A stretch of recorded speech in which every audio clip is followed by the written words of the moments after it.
Hey guys, welcome back to another episode. My name is Mommy, and here we have another One Piece TCG duel to commentate over. Now, this is a new camera layout that I'm trying. If you watched any of my past videos, it was two screens with, with first-person views for myself on the right and Scoobs on the left. You can easily see our hands, and it's like, you're watching. But, when we had to do it that way, our whole field was extremely cramped. So we ended up doing something like this. One camera makes it easier for us to have a better time playing, etc. So let's start with the commentary. Please let me know if you guys like this sort of camera view, or you like the one where it's more intimate, you can see our hands from FPS. Anyway, now we're back in. It's me on the right playing the Whitebeard. Whitebeard, recently got unbanned. Technically, it's not unbanned until the 8th, but we're just playing casual fun, so who cares, right? We're just gonna go ahead and do this. And then on the left, Scoob's playing the red-purple Law, and that's his very first time playing it, and he's trying out an impel down version of the guy. So I summon an Uzi, what the hell is it called? Izo for the first turn, and I got a card there. His turn, 1 mana to summon a Hanya Ball. Wonder what he's gonna be searching for. You probably want to get like, little Sadies or something like that, or yep, there's little Sadie to summon your Jailer Beast. There's a little problem I have with the Impel Down type. You just don't have a lot of ramp cards, as you'll see in a future duel when I actually do my red-purple Law. The music for today's duel is Mega Man X. Okay, so here is my secondary turn. I'm grabbing the 2 Dawn and we're going out. It's funny, I was only able to play Redbeard against Scoobs one time before he got banned, but now he's unbanned, so I built him again. So I swung for 6 at his leader. He went ahead and blocked 2k counter up to 7,000. Now, thinking about it, I spend 1 mana, we draw out a Makino, and I use her ability to put Izo up to 5,000, and I swing at the leader again. Will he take it? And we're trying to do this thing now where we're going to be grabbing dice and little markers so we can see, so you see that dice is 3, it's going to be plus 3,000 to 5,000. So he took the hit, he ended up getting a card, it was a Bippo. Bippo's pretty good. And then I used the other 2 mana to throw out a 2-drop Fosa blocker. In my turn, remember at the end of every Whitebeard turn, you have to pick up a card. However, he starts with 6 cards and 6,000 power. Very good, but he's on a literal timer. He doesn't die, at the end of your turn when you have 0, but basically you're like living on the edge. And also, yeah, he has card advantage with having 6, so it's pretty cool. All right, so he's reading his Law card. Law is very, very good. I've played him a couple of times, and maybe the red Luffy one time. You can see I'm showing my cards there, because I want to know, I don't know. It's okay if we play it this way, without, the easier you can see our cards 100% of the time. But for the most part, you can see the board a lot easier. It's just, and once again, it's more for our sort of, it's better for our sort of comfort, because if you watch any of the past ones, you saw how cramped it was. I had to put like 4 characters around my leader instead. And now that I'm watching this back, because, you never know what it looks like until you really watch back the footage, but everything looks pretty good. You can see in my hand, I have the 10-drop Luffy, Rush Luffy, a couple of Jozus, and yeah. So Whitebeard got unbanned. All the Namis got unbanned, or will be unbanned technically on the 8th. And the blocker Marcos, 5 drops, and the blocker on play Destroy Marcos. Okay. He is, what's he doing there? Okay, 4. There you go. Dropped 4 for a straight out Law.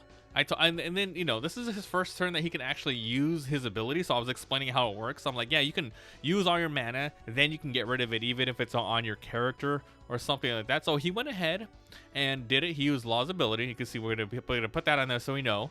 And Law pretty much, trashes one of my characters that's 3,000 or less to the bottom of my deck for him to summon a level 4 or lower.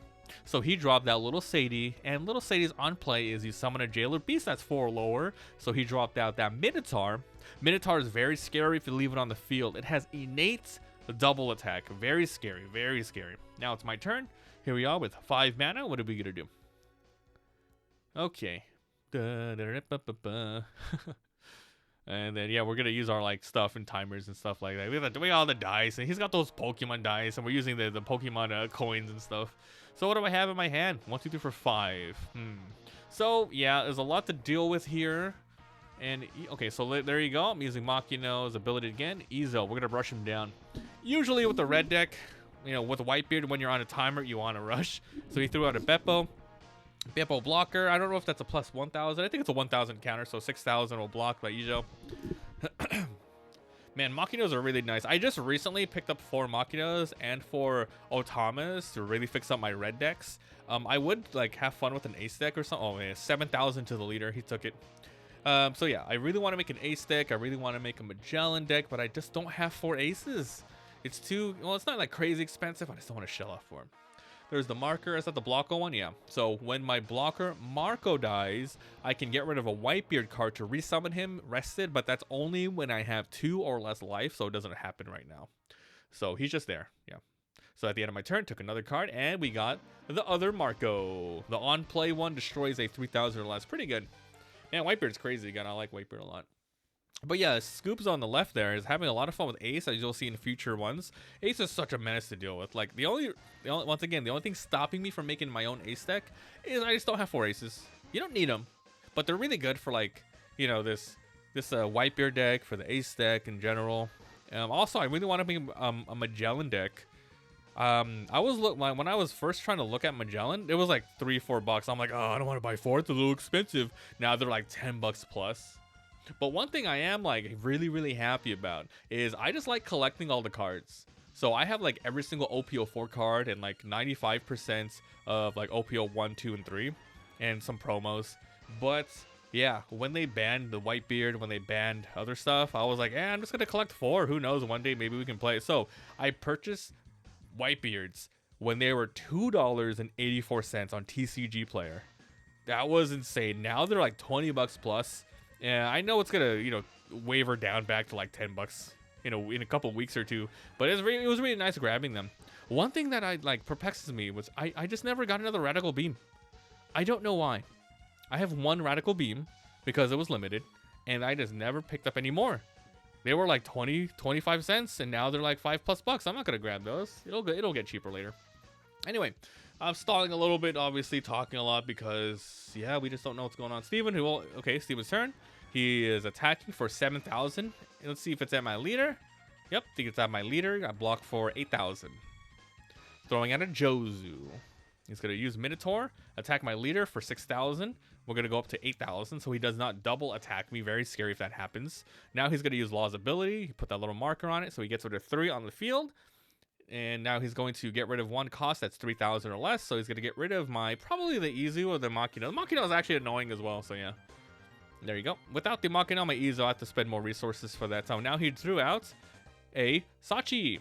With the Sachi, if he has less than 3 Dawn, he can add 2 Rested, which is a very staple in this deck. Like, you absolutely need it. They're 2-drop counters and they allow you to ramp up. It's awesome. But you can already see here, he only has 2 mana. It's like rare. It's getting mid-game. And he only has 2 mana. That's really bad for Law to not have any ramp cards. And I think in the Impel Down deck, there's not much. There's like the Sachis, maybe Jean Bart's. But other than that, I don't think there's anything else he has in there. Okay, let's see what I got. So on the right there, I've got a Speed Jills, nice little body drop. Let's see, Luffy. The thing is though, I would love to drop that Speed Jill, but yeah, it's a little tough. Simply because with Law, even if you don't have a lot of resources, you're still ramping like on the board. All right, 6,000. I think I'm attacking the Minotaur. Okay. Always gotta swing with your leader. Usually, you know, sequencing and ordering is extremely important in One Piece. You know, if you attack the leader, it can trigger something to mess with your character. So maybe characters are first. It depends. Like if you know like what their triggers are, you can mess with them, right? So here you go, 5,000. He got rid of my Machina, so I have to use 3. And I think I'm attacking Cal once again. Let's see what else I got in my hand. Oh, I think I threw it. Okay, what's he doing? Dude, he has that queen in hand. Dude, freaking queens, man. I can't believe they're like 70. Like, well, how like $30 or something? It's crazy. All right, and then 4 mana to draw out another blocker, Marco, ending my turn, drawing another card. There's my only Radical Beam in my deck. That's too bad. I didn't take damage for that. I mean, yeah, the Radical Beam trigger is not even that great. It's like plus 1,000 to your leader for the rest of that turn. It's fine, but yeah, whatever. It's better in your hand. All right, so Scoobs there is up to 4 mana. 4 mana. Let's see what we got. But yeah, I really like the layout here. It looks good, right? The camera. I like this is my like that's my webcam. So my web. Oh yeah, I'm telling Scoobs now that I can bring these guys back now because I have 2 or less. So all I have to do is get rid of a Whitebeard card in my hand. The other Marco, which is the 5-drop one, you have to get rid of an event. So there, 2 ways of getting them back. Markers are so good. You can see there, I'm looking at my mana. It's still Scoob's turn, so he's thinking about it. There we go. He's thinking of swinging 6,000. Now he's gonna go for Izo, or he's gonna go for my leader. So far, I don't think he's been able to hit my leader yet, right? Okay, yep, 6,000 on leader, probably, and boom, speed gel to go up to 7,000. So we're good to go. Sachi is at 6,000, swinging at, I'm assuming, my leader again. And look at me thinking about it. Boom, another speed gel to go up to 7,000. I think like a Law deck without any ramp attacking into a Whitebeard is extremely terrible, because you're using so much of your Dawn just to ramp up a little bit more damage up to hopefully swing 7,000 on my leader, and I take the blocker with Marco because there's no way we're taking the double attack. And then we get rid of a Whitebeard card to bring him back rested. There you go. He has no more Dawn. He can't really do much. He can swing with the other Law if he wants, but then he'll be losing out on a blocker. So it's a tough decision for the Impel Down version. Okay, and I drew. So let's start on my turn. And after this, after we played a couple of games, he's going to be switching out back to another archetype for Law. He's reading it. There's no mana. All right, here we go. We got 9 mana. I like all those Dawns. I need to replace some of those Dawns with the holographic ones that came with the ST10 decks. Those are just regular ones, but like the backings are nice that I got from the Devil Fruits one. So yeah, 6,000. What am I attacking? I either hit the Minotaur or the leader. Definitely one of those two. Maybe we need to make it more apparent like who we are attacking. Like, you know, grab the leader and point to somebody. I don't know. We could do that. I'll start doing it if I remember. But just so you guys know, I have like 6 or 8 more duels banked. So, you know, a lot of these changes that I'm thinking about will just happen next time we start recording, etc. But yeah, I'm hoping to throw out like videos every day or every other day at least for these duels, and for like talking about One Piece. Like there's a lot of channels that speculate on, oh, this price is gonna go up. Here are all the Japanese reveals. Nah, I don't want to make that kind of content. I want to make like playing content and opening content, like unboxing and stuff. I'm swinging with my Marco for 6. Minotaur or Law. Does not matter. He blocked with his other Law. Okay. You guys like Mega Man X? I think every video as well, I'll just try to get another video game I like and just play the music in the background. Let's see what we got. Damn, I got that Luffy. That 10-drop Luffy.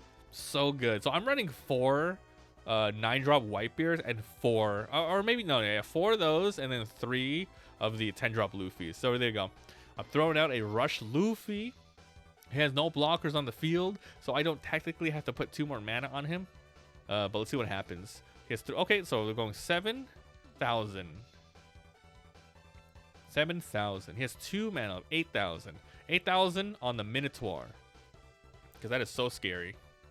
Minotaur is gone. Yeah, the Minotaur is such a freaking good card too. Okay, there you go. So the Impel Down deck, you can see there, Hanyo, I ended my turn, so I drew from my my life points. But yeah, Impel Down, it just does not work well with Law, because you have a lot of like tiny minions like Hannibal and the little Sadie there that you need to put extra Dawn on so for them to get extra swings. Otherwise, you're just not utilizing Law's ability. So yeah, he has not ramped at all except with that freaking Sachi and Penguin. So he's got 6 mana. Let's see what he decides to do. I did see that 6-drop Queen in hand, which is another blocker. Very, very good card. Almost runs in every single purple deck right now. It's just so good. It's a big blocker. It also allows you to draw 2 and trash 1 for extra card advantage. That is very, very strong. Card advantage in this game is so important. 7,000 attacking. Could be my leader, it could be the Luffy. Went for the Luffy. I decided to take it, and I think my reasoning for that was I might not have any counters. Yeah, I probably don't have anything good. But then I'm like, whatever. I have like another Luffy in hand. I have the 10 drop, I have the 5 drop Luffy, so it's okay. He put a 1 Dawn on Sachi now. He's gonna attack my leader or Marco. Let's see. Marco. Yeah, I think next time I'm gonna say like, hey, let's just point our cards towards the thing we're attacking, so it's easier to compensate, so I know what's going on. Yeah, so we'll do that in the future. Sometime in the future, who knows. Boom, Jozu. 7,000 to a 6,000. No problemo. Now, is he going to ramp up? Is he gonna use the Law ability? Let's see. Let's see. Oh, he's just putting Dawn on. He wants to attack. Okay, so let's see. How much mana does he have left? Okay, that's 2,000 more, I think. 3,000. That's 3. That's 3 on my leader. Boom, Radical Beam, baby. Plus 3. Good to go. Try to attack that. Now he's gonna use the triple Law's ability. Get rid of 3. Get rid of a 3,000 power or less, which is my Ezo, to the bottom of the deck. And then you draw the Truffle. He drops the 4 drop. Now it's my turn. What did I draw? Okay, now we're on 10 mana. 10 drop Luffy is now an option. 5 drop Luffy is also there. I don't think it's safe to kill him this turn. We have to get 3 successful attacks in with his Law blocker on the field. Probably not a good idea. So maybe you probably want to fix the board a little bit. Maybe swing 1. We'll see what happens. So 10 mana though. It's very scary. Oh, am I doing all 10? Boom. All 10 for this. And the reason why I'm doing that instead of attacking with my leader force first is because his ability. It's when a blocker is activated. So if I attack, and we're talking about it right now, I can attack with Luffy and then he could block. Now, when he does that, I cannot use my ability to take out a blocker, which means if I use it on the Law, it's still gonna block my attack. The best case scenario is having him use it. So yeah, I went for the life and he picked up a Brook, the 4 drop Brook, which is pretty good for Law. So boom, 11,000 to his face. Now that Luffy's still on the field, you can use his ability whenever. So I'm gonna attack with Whitebeard, it looks like. And who are we gonna swing at? Little Sadie or his face? Probably Little Sadie for 6,000. Yep. Remember, if he activates and attacks, I can go ahead and just knock out somebody else. It's really nice. God, man, that 10 drop Luffy is so sick. Very strong, very strong. Nice ability, rush too. All right, so there you go. I picked up my last card for my life, and that's a Fosa. Now my character is in extreme danger. Extreme danger. However, I have 2 1K counters, and I have 2 Marcos on the field. Let's see if he can end this right here, right now. So successfully to get through. I don't know if he has any rush cards in his hand. It is the red-purple Law, so he might be running the 5 drop Luffy's as well to get through blocks. I think if he had that in his hand, he would drop it right away to win the game, right? Because there's nothing on my field that can prevent that from going through or doing the damage. Because the 5 drop is what, 6,000, and then you add 5 more Dawn for 11,000. You're good to go. You just win probably. I only have 3 cards, so the most I can do is 6,000 plus. So actually, it would be 12,000. So it's not guaranteed. There you go. Let's just say that it's not guaranteed if he did the 5 drop Luffy and if he had it. So yeah, you always got to count their hand and think for the worst. You know, you want to do the odds, right? So here you go, 6,000 Law, and he cannot hit anyone with that damage except for my leader. Let's see if he decides to go for that. He has a lot of bodies though. He has a lot of bodies. So boom, swinging for 6,000. Now I can get rid of 2 cards. Oh, I'll get rid of 1. There you go. So 7,000. We're good to go. I'm very happy he did that because it's an attacker. You got rid of an attacker for that guaranteed weakness. Let's see what you got, homie. It's got 4 mana left. Are we gonna attack or are we gonna summon something? All right, Sachi, 7,000 Sachi, going for another Dawn maybe. 6,000 Sachi. He's thinking. I know in my hand right there on the right, I have 1 more 1K blocker, which is the 5 drop Marco. And then the other one's the Rush Luffy. So I know I don't have any defenses really. Thank God for those markers. If I, oh God, the Whitebeard deck unrestricted is really good. Is really good. But I am playing against a really like experimental impel down deck. So, you know, who knows? Who knows how well this thing would do? Okay, 7,000 to my leader. I have to block 2,000 or use a Marco or I lose. And we use a Marco. Boom. And I could bring it back if I had a Whitebeard card in my hand and I wanted to bring it back. So that's the, so I have the Whitebeard card in my deck, I mean, hand, but I maybe not want to bring it back because who knows, I might need the 1k counter to survive. So I decide not to bring back the Marco. But then if I do, you know, if it you know, survives rested, I do have another attacker, but I decide no, I'm really low on health. I need the counter just in case. Just in case. Because I know that I have the Luffy in my hand, the 5-drop Luffy. So I will have enough attackers next turn if I need to. He has, okay, he ends his turn. I drop, I freaking get another blocker Marco in my hand. 10 mana. Let's see what I got. So I have 2 5-drops. I have 3 5-drops in my hand. 1 is a rush. I think the Marco's 4-drop actually. I swing at the leader for 6,000. The music's getting tense. Boom. 1,000, 1,000. Or 1,000 and a 2,000, I think. Boom. Marco to the face. We're trying to win right now, right here. Queen, plus 1,000. Damn, the queen. Oh my god, he has 1 card in hand. Meaning, you know, if it's I can calculate if it's a 2k. But he has 2 leftover mana, which means it's probably a plus 3,000 or 4,000 card. Actually, in the Law deck, what would it be? Hell's Judgment, if he's running Hell's Judgment. I think usually in like these Law decks, you don't want to run too many counters, though. But he might have it. Because you want like ramping cards instead of counters. You want to use all of your mana. Boom. Attacking his leader for 11,000. He took it. Bam. Boom. So in his hand, he has Queen and Little Sadie. Not Sadie, but like whatever, the blocker. So he doesn't have anything. It's like a bluff. Boom, boom, boom. 5. 5 for Luffy. 6,000. 7, 8, 9, 10, 11,000 Luffy to the face. Let's see what he has. And he has nothing. End game. Boo, pump up. Boo, boom, baby. All right. So yeah, Whitebeard, unrestricted, very scary. But once again, it's against a experimental Law deck. So who knows what would have happened if it was like the normal ramping up Sashi. But you know, we're having fun. We're checking things out. He had all of those Magellan decks. He wanted to move them around and try this out. But yeah, as we experiment, it just happens. And at the end of every episode here, I will try to show the rest of my deck here just so you guys just can see more. I don't know if Scoobs will be doing that, but I just want you guys to see most of my deck. So yeah, let me know what you guys think of the new camera angle. Do you miss seeing the hands, etc.? That's the end of the video there. Thanks for watching, and I'll see you guys next time. Bye.